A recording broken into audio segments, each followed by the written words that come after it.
राज्यसभा में राष्ट्रपति के अभिभाषण पर चर्चा। हंगामे के बीच पीएम मोदी ने विपक्ष पर जमकर बोला हमला। कहा, देश के युवाओं को कांग्रेस ने दिया धोखा।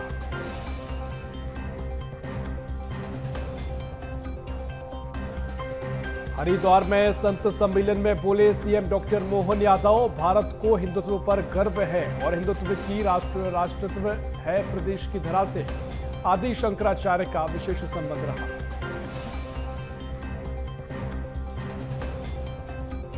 मुख्यमंत्री डॉक्टर मोहन यादव का दिल्ली दौरा, कई मुद्दों को लेकर हाईकमान से चर्चा। मंत्रिमंडल विस्तार, राजनीतिक नियुक्तियों पर चर्चा, नेताओं, जिला समितियों, एल्डरमैन के विवाद पर चर्चा।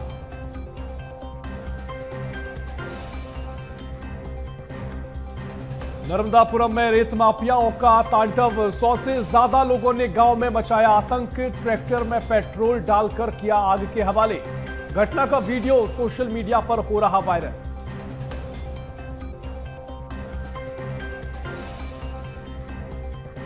नीमच के रानपुर गांव में आंगनबाड़ी केंद्र में मधुमक्खियों का हमला। कंचन बाई ने जान देकर बच्चों को सुरक्षित निकाला। सीएम डॉक्टर मोहन यादव ने घटना पर दुख जाहिर किया।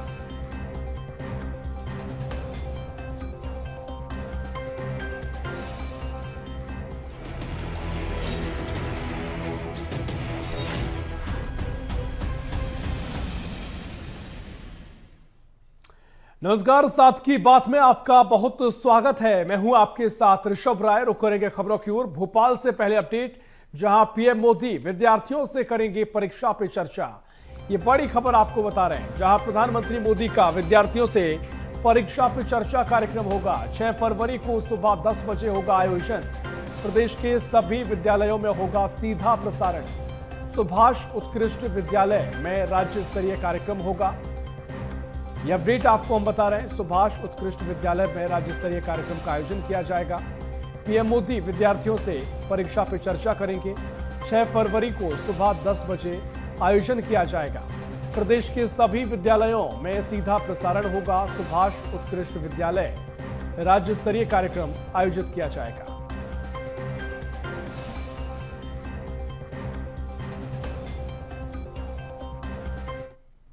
संगठन सृजन को लेकर मध्य प्रदेश कांग्रेस का फोकस। मध्य प्रदेश कांग्रेस के मीडिया विभाग के अंतर्गत समिति बनाई गई है। भोपाल से अपडेट आपको हम बता रहे हैं, जहां संगठन सृजन को लेकर एमपी कांग्रेस का फोकस। मध्य प्रदेश कांग्रेस के मीडिया विभाग के अंतर्गत समिति बनाई गई। टैलेंट हंट के लिए 11 सदस्यीय समिति बनी। प्रदेश अध्यक्ष जीतू पटवारी ने कमेटी की घोषणा करी है। मुकेश नायक को समिति का अध्यक्ष बनाया गया है और समिति में विधायक जयवर्धन सिंह शामिल, हेमंत कटारे, आरिफ मसूद, विक्रांत भूरिया, महेश परमार, महेंद्र जोशी, शैलेंद्र पटेल, भूपेंद्र गुप्ता, मृणाल पंत, अपूर्व भारद्वाज। समिति में महिला कांग्रेस प्रदेश अध्यक्ष रीना बोरासी भी शामिल की गई।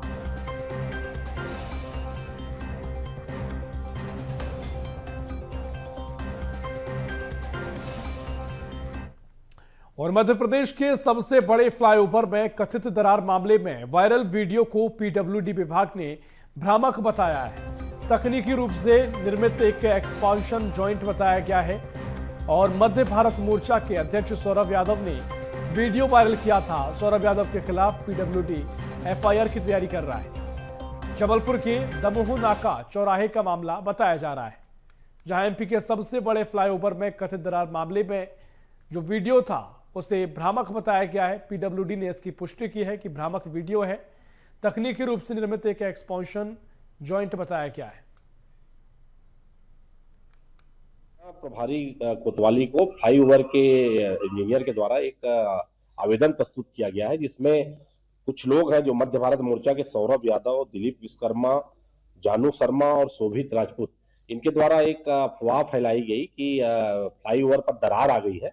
बाद में पीडब्ल्यूडी के अधिकारियों ने और इंजीनियरों ने जाकर जब उस जगह की जांच की तो वो दरार नहीं थी, वो एक्सपेंशन ज्वाइंट था, जो कि किसी भी जो स्लैब होता है उसके फैलाव व संकुचन को वो मौसम के हिसाब से उसमें वो एडजस्ट होता है।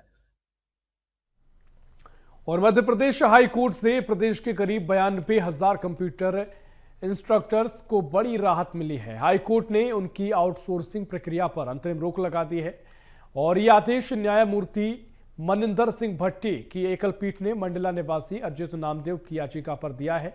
कोर्ट ने राज्य सरकार को अगली सुनवाई तक यथास्थिति बनाए रखने के निर्देश दिए और याचिका में बताया गया कि कंप्यूटर इंस्ट्रक्टर्स की नियुक्ति मेरिट के आधार पर अतिथि शिक्षक व्यवस्था के तहत की गई थी और वे पिछले कई शैक्षणिक सत्रों से नियमित सेवाएं दे रहे हैं। सरकार द्वारा सत्र 2025-26 के बीच अचानक आउटसोर्सिंग लागू करने के फैसले को चुनौती दी थी। कोर्ट ने इसे शिक्षकों के भविष्य पर प्रतिकूल असर डालने वाला मानते हुए आदेश पर रोक लगाई है। वहीं अब इस मामले की अगली सुनवाई आगामी 17 फरवरी को की जाएगी। और नैनपुर थाना प्रभारी बलदेव सिंह मुचालदा की कथित एक तरफा कार्रवाई और दुर्व्यवहार से नाराज विश्व हिंदू परिषद और अन्य संगठनों ने थाना परिसर में हनुमान चालीसा का पाठ कर विरोध जताया। विश्व हिंदू परिषद ने पुलिस अधीक्षक के नाम ज्ञापन सौंपकर थाना प्रभारी को हटाने और निष्पक्ष जांच की मांग की, जिस पर पुलिस ने 48 घंटे में कार्रवाई का आश्वासन दिया है। वहीं संगठन ने कार्रवाई न होने पर आंदोलन तेज करने की चेतावनी दी है। प्रखंड स्तरीय आज हमारा धरना प्रदर्शन हुआ है। यहाँ जो थाना नैनपुर में पदस्थ बलदेव मुचालदा जो टीआई हैं, इनके जो कार्य प्रणाली को सवाल उठाते हुए विश्व हिंदू परिषद बजरंग दल का आज यहाँ पे धरना प्रदर्शन हुआ है। ये यहाँ के टीआई ऐसे हैं कि अगर कोई संघ का कार्यकर्ता यहाँ पर आता है, उनसे बोलता है कि मैं संघ से हूँ, भाई साहब मेरा ये फलाना काम है, तो यहाँ के टीआई बोलते हैं इसको अंदर ले जा रहे, पहले इसको बजरंग बली बना, ऐसे उनके बोल रहते हैं। यहाँ पे संगठन एवं समाज के लोगों के साथ अनैतिक व्यवहार किया जाता है, उनकी बातें सुनी नहीं जाती। विश्व हिंदू परिषद का कार्यकर्ता इनको 10 तारीख को एक आवेदन देता है कि साहब मेरे साथ फलानी जगह मारपीट हुई है, मेरे को जान से मारने की धमकी दी गई है, हवाई फायरिंग हुई है, तो टीआई साहब हम लोगों से कहते हैं कि मैं इसकी विधिवत जांच करूंगा, पहले वहां की सीडीआर निकालूंगा, आप जिनके नाम बता रहे हैं उनकी मैं लोकेशन निकालूंगा, उसके बाद मैं कार्रवाई करूंगा। आज 5 तारीख तक, 10 तारीख पिछले महीने 10 तारीख का आवेदन है, आज 5 तारीख तक उसमें कोई कार्रवाई हुई कि नहीं हुई, हम लोगों को कहीं अवगत नहीं कराया गया। आज नैनपुर में बजरंग दल विश्व हिंदू परिषद के लोगों के द्वारा थाना में आकर के और टीआई नैनपुर के खिलाफ में एक ज्ञापन सौंपा है और उस ज्ञापन में हमने सरकार को करा दिया है और उसकी जल्द जांच करके निष्पक्ष कार्रवाई की जाएगी। और अनूपपुर जिले की लखोरा ग्राम पंचायत के बसटोला प्राथमिक स्कूल की तस्वीरें सिस्टम की असंवेदनशीलता को बेनकाब कर रही हैं। यहां पढ़ने वाले मासूम बच्चों को सिर पर छत तक नसीब नहीं हो पा रही है। 2 साल पहले जर्जर भवन को डिसमेंटल करने का आदेश तो जारी किया गया, लेकिन उसके बाद जिम्मेदारों की फाइलें आगे नहीं बढ़ सकी। नतीजा ये रहा कि शिक्षा का मंदिर आज खुले मैदान में सिमट कर रह गया है, जहां किताबें हैं, बच्चे हैं, पर सुरक्षा और सम्मान नहीं है।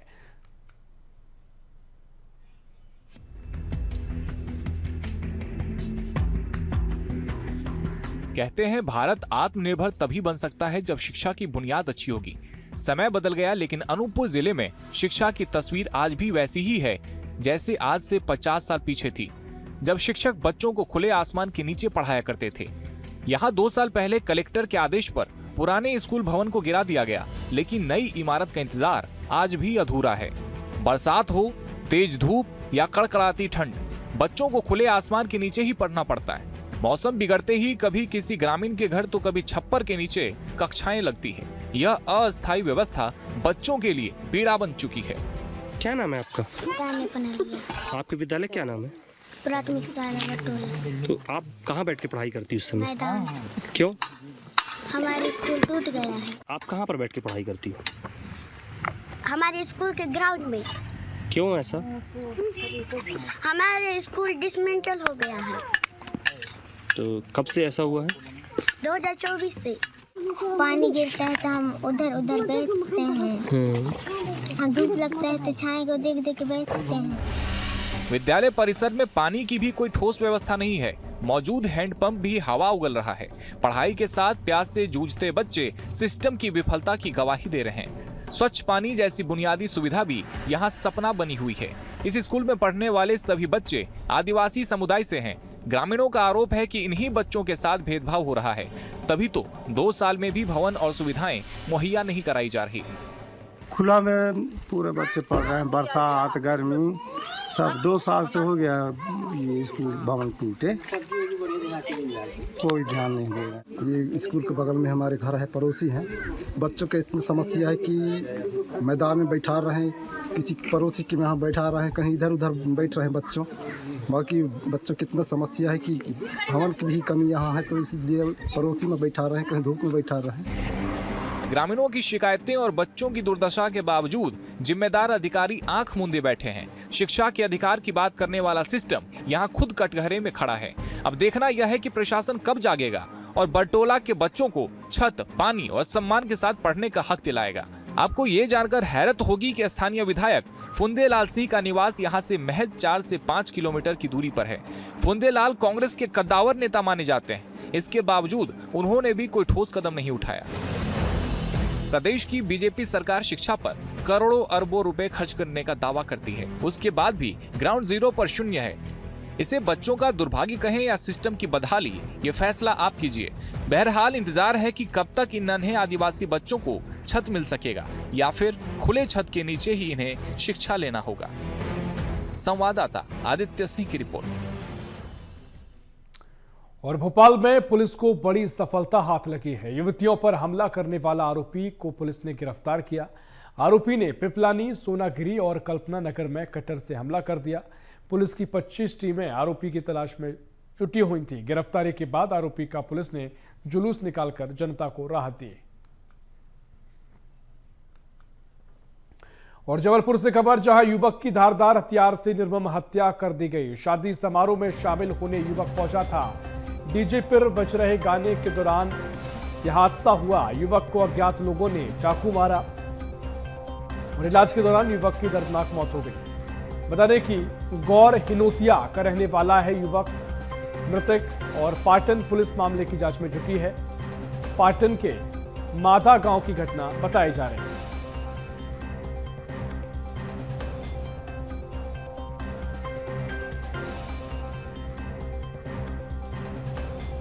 क्षेत्र में ग्राम मादा में एक चौधरी समाज का बारात आया हुआ था। उसमें बारात में डीजे में लोग नाच रहे थे। वहीं उसी पास के ही हिनौतिया गौर गांव का एक सुनील अहिरवान नाम का व्यक्ति, वो भी पीछे चल रहा था। अचानक अंधेरे में वही कुछ बारातियों ने उसके ऊपर चाकुओं से उसके कमर और छाती में वार कर दी।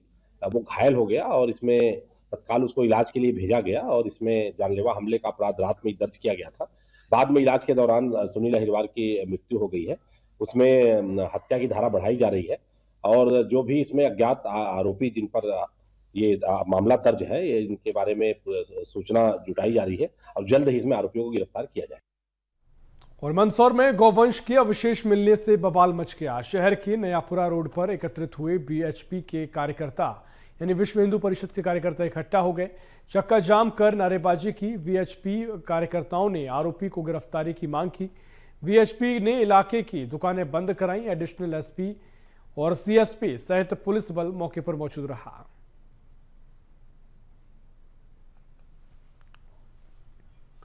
और अनूपपुर में 45 दिनों से हाथियों का आतंक लगातार जारी है। जैथरी बीट के में फसलों को नुकसान पहुंचाया जा रहा है। किसानों में हाथियों की दहशत बनी हुई है। वन विभाग की टीम हाथियों पर नजर रखे हुए है। जैथरी बीट में फसलों को उन हाथियों ने काफी नुकसान पहुंचाया है। ये अपडेट आपको हम बता रहे हैं अनूपपुर से, जहां हाथियों का आतंक लगातार जारी है।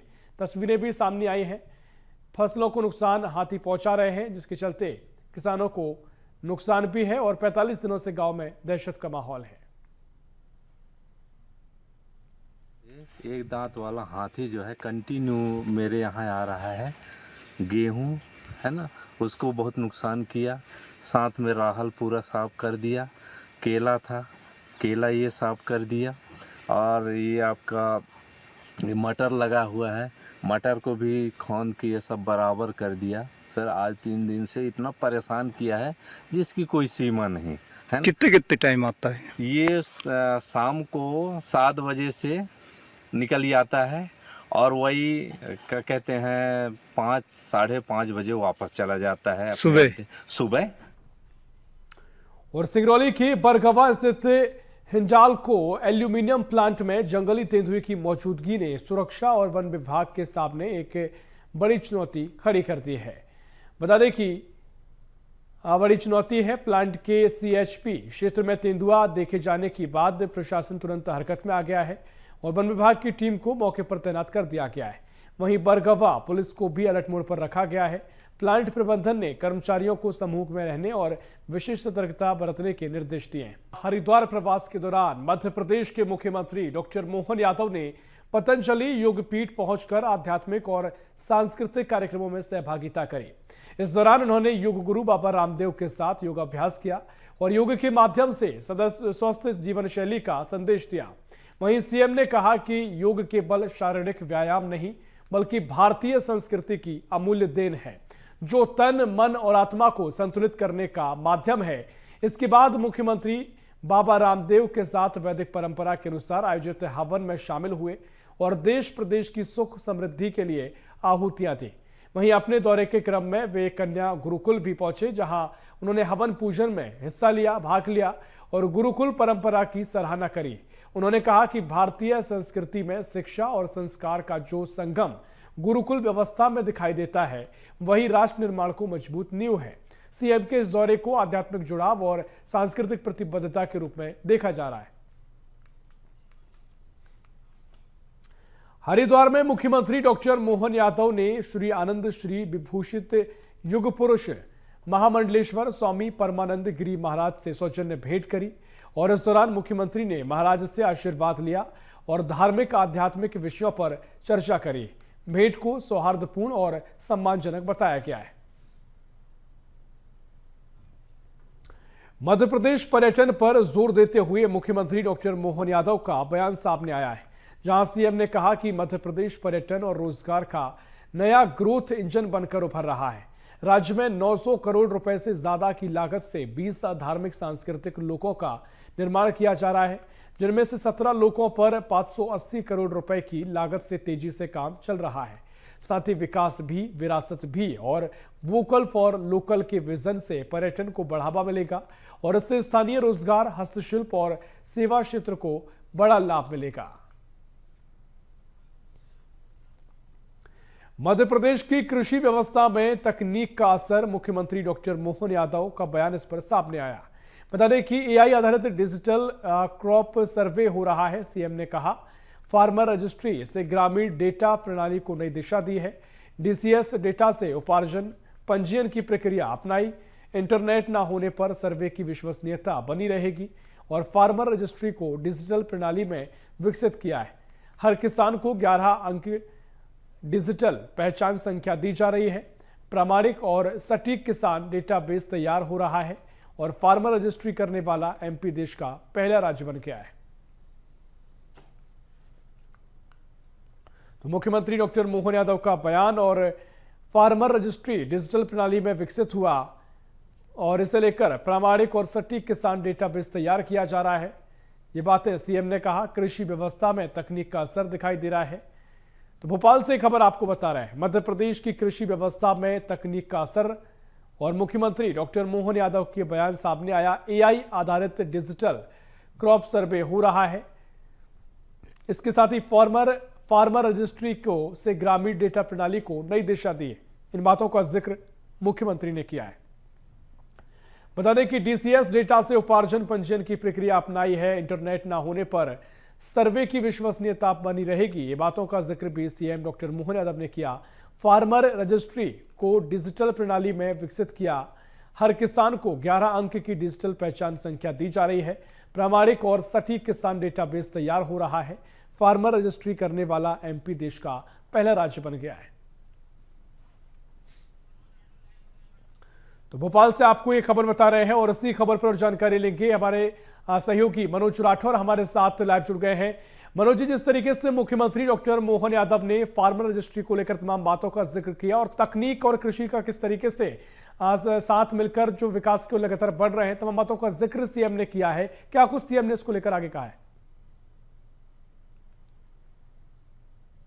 बिल्कुल, लगातार जिस तरीके से विकास को लेकर काम किया जा रहा है वो कहीं ना कहीं अब किसान ही नहीं बल्कि हर सेक्टर में नज़र भी आने लगा है। मुख्यमंत्री डॉक्टर मोहन यादव आज उत्तराखंड जो दौरा था उनका हरिद्वार का, उस दौरान उन्होंने संत सम्मेलन में जो है वो शामिल हुए और संत सम्मेलन में शामिल होने के साथ उन्होंने साधु संतों को सिंगस 2028 उज्जैन में जो आयोजित होगा उसमें आने का उन्होंने न्योता भी दिया, क्योंकि बड़ी बात यह है कि इस बार मुख्यमंत्री डॉक्टर मोहन यादव ने कहा है कि जो सिंगस है वो भव्य होगा, दिव्य होगा, यानी अभी तक का सबसे बड़ा जो आयोजन है सिंगस को लेकर वो किया जा रहा है, उसकी तैयारियां भी की जा रही है। लेकिन किसानों के लिए और कृषि व्यवस्था में जो नई तकनीक है उसके इस्तेमाल से भी जो है किसानों को जो है बढ़ावा देने का काम किया जा रहा है, सरकार की योजनाओं से उनको लाभ देने का काम किया जा रहा है और निरंतर जो कृषि क्षेत्र में नवीन तकनीक है उसके उपयोग से किसानों की आय को बढ़ाया जा रहा है। हम बिल्कुल देखिए जिस तरीके से निमंत्रण दिया गया है कि ये माना जाए कि तैयारियां कुंभ को लेकर अभी से शुरू हो गई हैं, क्योंकि लगातार जहां भी मंच पर जा रहे हैं सीएम बड़े दावे भी किए जा रहे हैं कि भव्य कुंभ होने जब मध्य प्रदेश में होगा भव्य तैयारियां होगी, भव्य तरीके से आयोजन किया जाएगा।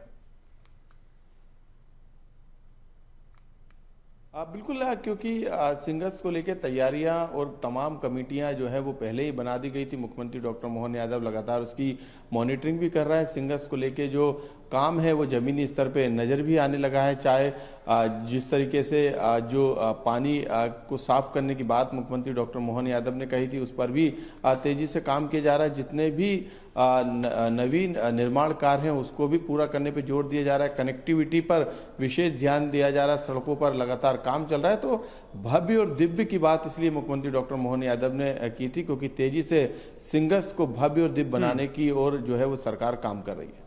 बिल्कुल, इसी कड़ी में महत्वपूर्ण दौरा भी लगातार साधु संतों से मुलाकात भी सीएम कर रहे हैं। बहुत शुक्रिया मनोज जी आपका जानकारी साझा करने के लिए। और रुक करेंगे अगली खबर की ओर, जहां भोपाल से अपडेट। मध्य प्रदेश की कृषि व्यवस्था में तकनीक का असर, मुख्यमंत्री डॉक्टर मोहन यादव का बयान भी इस पर सामने आया। एआई आधारित डिजिटल क्रॉप सर्वे हो रहा है, मोहन यादव ने कहा, और फार्मर रजिस्ट्री से ग्रामीण डेटा प्रणाली को नई दिशा दी है। डीसीएस डेटा से उपार्जन पंजीयन की प्रक्रिया अपनाई गई और इंटरनेट न होने पर सर्वे की विश्वसनीयता बनी रहेगी। फार्मर रजिस्ट्री को डिजिटल प्रणाली में विकसित किया और हर किसान को 11 अंक की डिजिटल पहचान संख्या भी दी जा रही है। प्रामाणिक और सटीक किसान डेटाबेस तैयारी हो रही है और फार्मर रजिस्ट्री करने वाला एमपी देश का पहला राज्य बन गया है। तो कुल मिलाकर मुख्यमंत्री लगातार जिस दिशा में तकनीक की बात भी कह रहे हैं और कृषि क्षेत्र में लगातार जो नवाचार किए जा रहे हैं, किसानों की आय दोगुनी करने को लेकर भी लगातार मुख्यमंत्री दावा कर रहे हैं और इस दिशा में कदम भी आगे बढ़ाए जा रहे हैं। वहीं रुक करेंगे अगली खबर की ओर, जहां मध्य प्रदेश हाईकोर्ट से प्रदेश के करीब 92,000 कंप्यूटर इंस्ट्रक्टर्स को बड़ी राहत मिली है। हाईकोर्ट ने उनकी आउटसोर्सिंग प्रक्रिया पर अंतरिम रोक लगा दी है और आदेश न्यायमूर्ति मनिंदर सिंह भट्टी को एकल पीठ ने मंडला निवासी अर्जित नामदेव की याचिका पर दिया। कोर्ट ने राज्य सरकार को अगली सुनवाई तक यथास्थिति बनाए रखने के निर्देश दिए हैं। याचिका में बताया गया है कि कंप्यूटर इंस्ट्रक्टर्स की नियुक्ति मेरिट के आधार पर और अतिथि शिक्षक व्यवस्था के तहत की जा रही थी और वे पिछले कई शैक्षणिक सत्रों में नियमित सेवाएं दे रहे हैं। सरकार द्वारा सत्र 2025-26 के बीच में अचानक आउटसोर्सिंग लागू करने के फैसले को चुनौती दी गई थी। हरिद्वार में मुख्यमंत्री डॉक्टर मोहन यादव ने श्री आनंद श्री विभूषित युग पुरुष महामंडलेश्वर स्वामी परमानंद गिरी महाराज से सौजन्य भेंट की और इस दौरान मुख्यमंत्री ने महाराज से आशीर्वाद लिया और धार्मिक आध्यात्मिक विषयों पर चर्चा की है। भेंट को सौहार्दपूर्ण और सम्मानजनक बताया गया है।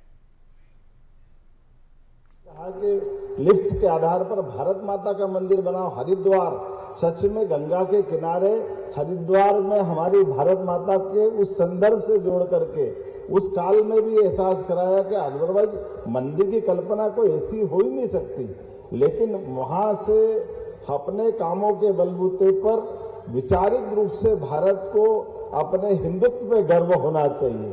तो मध्य प्रदेश के मुख्यमंत्री का आना समसामयिक भी हो जाता है कि मुझे जरूर आना चाहिए और अवधेशानंद जी महाराज साहब का भी वही साधना स्थल सोनकच्छ से आपकी यात्रा प्रारंभ हुई। मैं आपको भी प्रणाम करता हूं और इस अवसर पर सच में 2028 के कुंभ मेले के समान हमारे सिंहस्थ की तैयारी भी हम सब कुछ कर रहे हैं और उम्मीद कर रहे हैं कि आप सबके माध्यम से सनातन की ये धारा शाश्वत रूप से बहती रहे। पुनः मध्य प्रदेश सरकार की ओर से अपना प्रतिनिधित्व यहाँ देते हुए आप सबको आमंत्रण भी दे रहा हूँ और आपके माध्यम से मध्य प्रदेश सरकार के आधार पर भी अगर आपको और कोई प्रकल्प प्रारंभ करना है मध्य प्रदेश में तो मैं सरकार की ओर से आपको इस तरह से आश्वस्त करता हूँ कि जहाँ आप जो इशारा करेंगे सरकार वहाँ खड़ी रहेगी।